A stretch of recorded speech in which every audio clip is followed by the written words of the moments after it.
Halo semuanya, kembali lagi di channel Code Saiful dalam playlist Flash Tutorial C. Video ini mungkin adalah video terakhir untuk materi utama kita, yaitu mengenai file text dan file binary.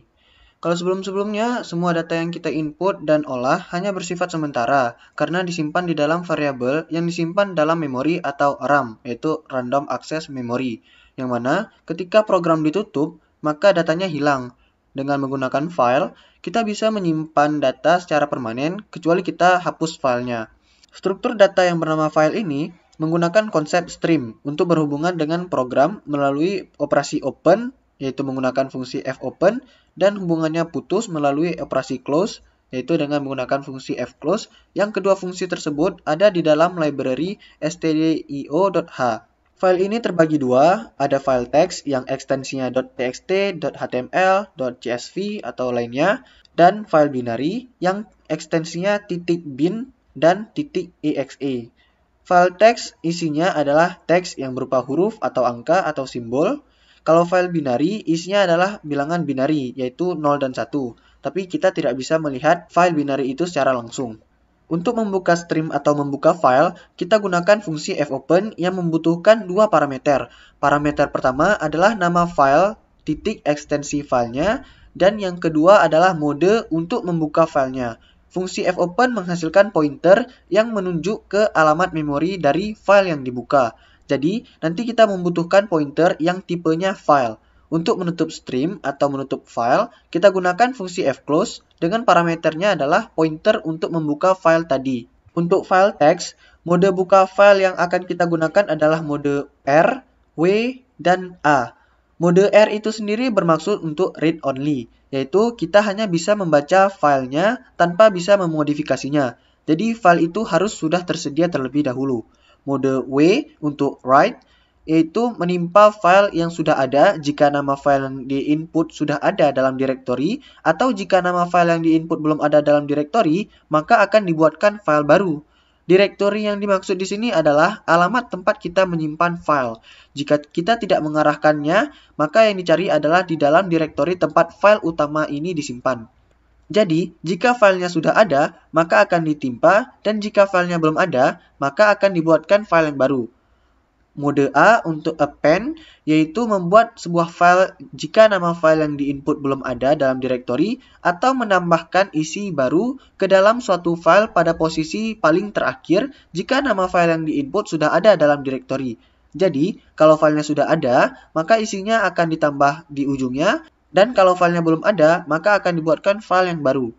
Untuk membaca isi dalam file teks, biasanya saya gunakan fungsi fgetC untuk membaca setiap karakter, fgets untuk membaca baris per baris string yang ada dalam file sebanyak karakter yang ditentukan, dan fscanf yang berguna untuk membaca isi file yang sesuai dengan format yang diinginkan. Disarankan kita gunakan fungsi fgets. Untuk menulis isi ke dalam file teks, biasanya saya gunakan fungsi fputC, fputs, dan fprintf. Untuk mode membuka file binary, mirip dengan mode membuka file teks, tapi ditambahkan huruf B di depannya. Kepanjangan RB adalah read binary, WB adalah write binary, dan AB adalah append binary. Khusus untuk file binary, hanya bisa menggunakan fungsi fread dan fwrite. Fread untuk membaca isi dalam file, dan fwrite untuk menulis ke dalam file. Oh ya, saya ingin sedikit curhat mengenai trauma yang saya alami. Dulu ketika saya baru belajar file dalam bahasa C menggunakan sistem operasi Ubuntu atau Ubuntu, saya membuat kesalahan yang mengakibatkan kernel sistem operasinya tidak bisa bekerja lagi. Jadi, kesalahan saya adalah program yang saya buat terus-menerus membuat file tanpa henti, sampai-sampai berat filenya sudah mencapai 31,7 GB dan laptop saya nge-freeze karena penyimpanan laptop saya sudah penuh. Kalau tidak salah, itu diakibatkan oleh saya memasukkan fungsi fopen dengan tipe write ke dalam sebuah looping yang loopingnya itu infinite loop. Jadi loopingnya infinite loop dan filenya itu terus-menerus dibuat. Sudah berapa lama kemudian, saya matikan paksa. Dan ketika booting masuk Ubuntu atau Ubuntu, keluar tulisan seperti tulisan di CMD atau command prompt mengenai sistem operasi saya. Sekilas saya baca ada ditulis kernel panik lalu ada 2 tanda seru. Dan saya juga ada baca keyboard tidak terdeteksi. Berulang kali saya coba dan perbaiki juga tidak bisa. Jadi saya masuk ke sistem operasi Windows dan install ulang Ubuntu-nya. Sehari saya pakai Ubuntu, besoknya sudah bermasalah lagi. Semenjak itu laptop lama saya itu semakin bermasalah, cepat panas dan lelet. Jadi sekarang kalau bermain dengan file, saya simpan kode programnya di external disk seperti flash disk yang isi flash disknya tidak ada data yang penting. Sampai sekarang saya belum tahu gimana solusinya. Walaupun saya simpan file outputnya di flash disk, tapi masih bisa bermasalah dengan RAM-nya karena RAM atau memori kita dipakai ketika menjalankan program. Jadi, ketika file itu terus-menerus dibuat, maka yang akan bermasalah adalah flash disk saya. Tapi, ketika itu terjadi juga, kemungkinan RAM-nya juga akan ikut bermasalah. Oke, kita lanjut ke pembelajaran kita. Kita lihat contoh untuk membaca isi file teks, lalu kita tampilkan ke monitor. Di sini kita gunakan mode R, yaitu read only.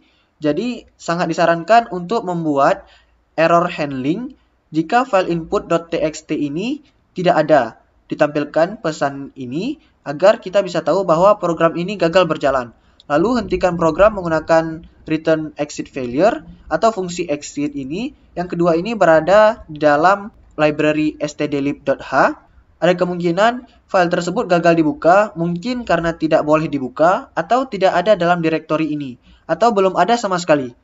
Kalau file tersebut sukses dibuka, maka kerjakan perintah atau statement selanjutnya sampai selesai.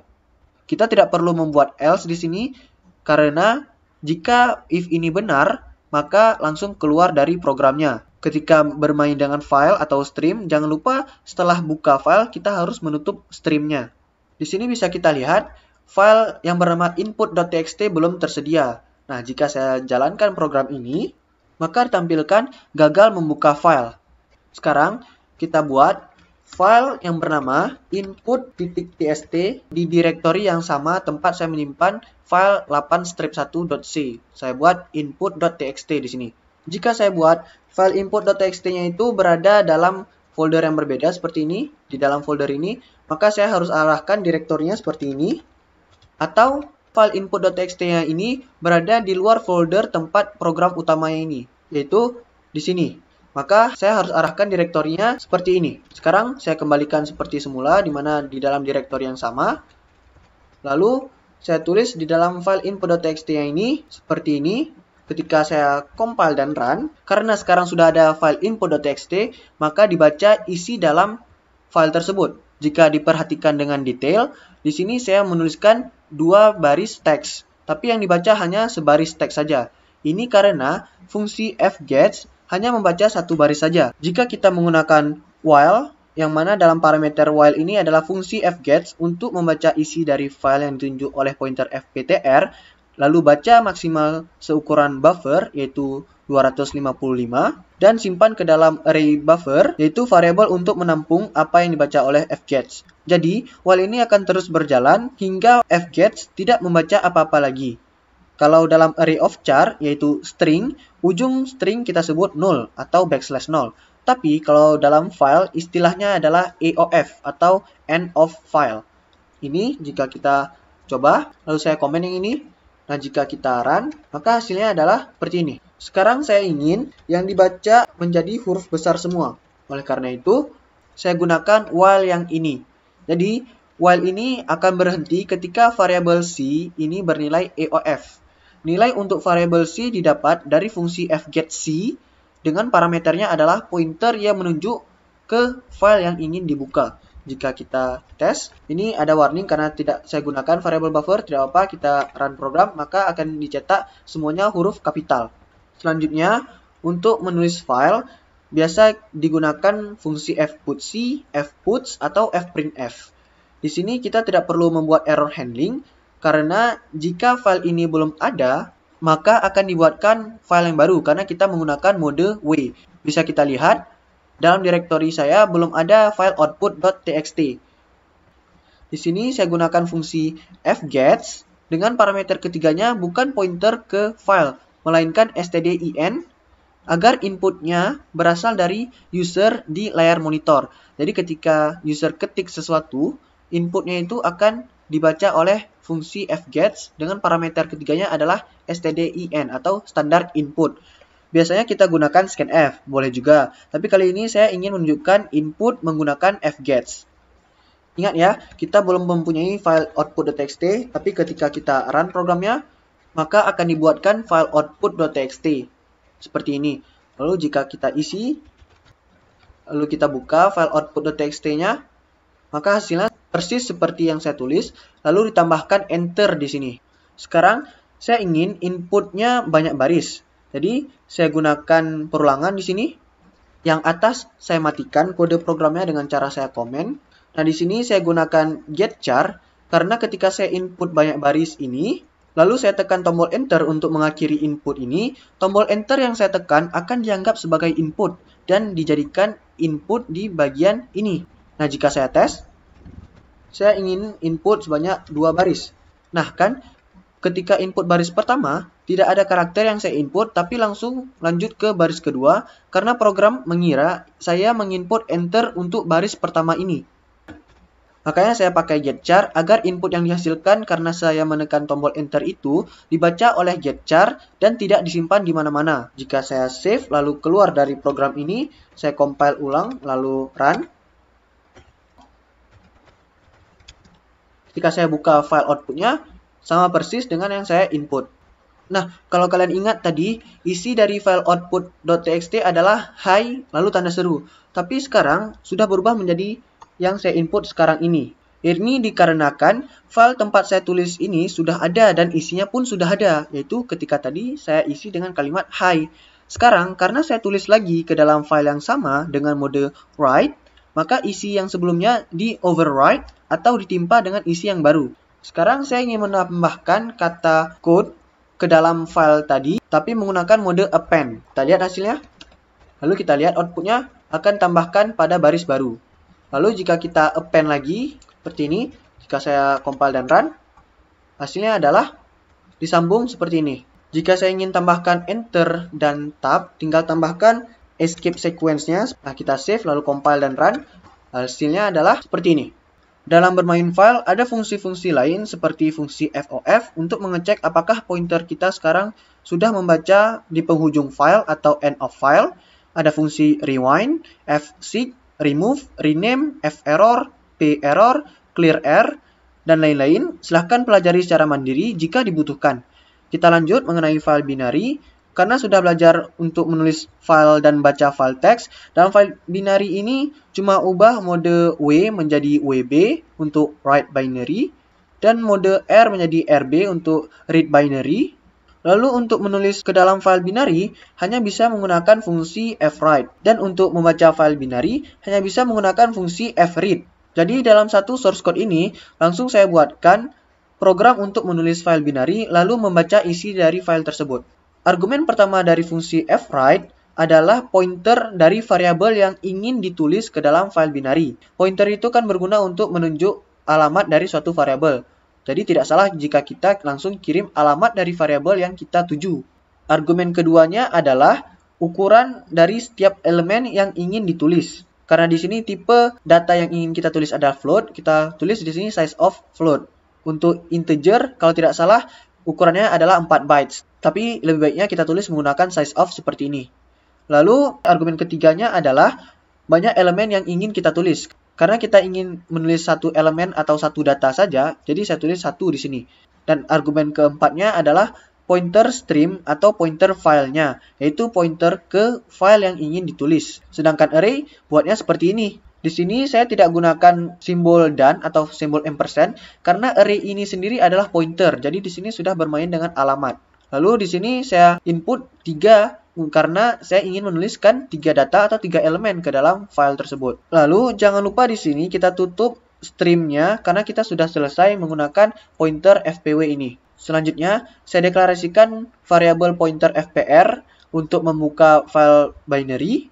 Walaupun boleh menggunakan pointer yang sama, tapi saya bedakan agar memudahkan saya untuk menandakan bahwa ini file pointer read. Nah, seperti yang tadi, karena kita ingin membuka file dengan mode R atau read, maka kita buatkan error handlingnya ketika file gagal dibuka.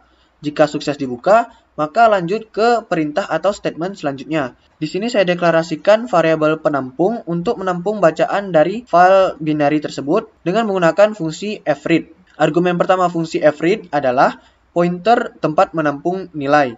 Argumen keduanya adalah ukuran elemen yang ingin dibaca. Argumen ketiganya adalah banyak elemen yang ingin dibaca. Dan argumen keempat adalah pointer stream atau pointer filenya. Seperti itu juga untuk array. Lalu di sini saya cetak ke monitor hasil yang sudah dibaca sebelumnya dari file binary. Yang terakhir, jangan lupa tutup streamnya atau tutup filenya. Jika saya run, nah hasilnya adalah seperti ini. Jika saya lihat direktori saya, maka akan dibuatkan file obin.bin atau binary. Lalu jika saya buka filenya, tidak dapat ditampilkan. Oke, sekian dulu videonya. Alhamdulillah, sudah selesai playlist ini sebagai pengantar atau review teman-teman dalam mempelajari dasar bahasa C. Silahkan dalami dan latih logika untuk problem solving dari perkuliahan atau web seperti HackerRank atau LeetCode atau lainnya.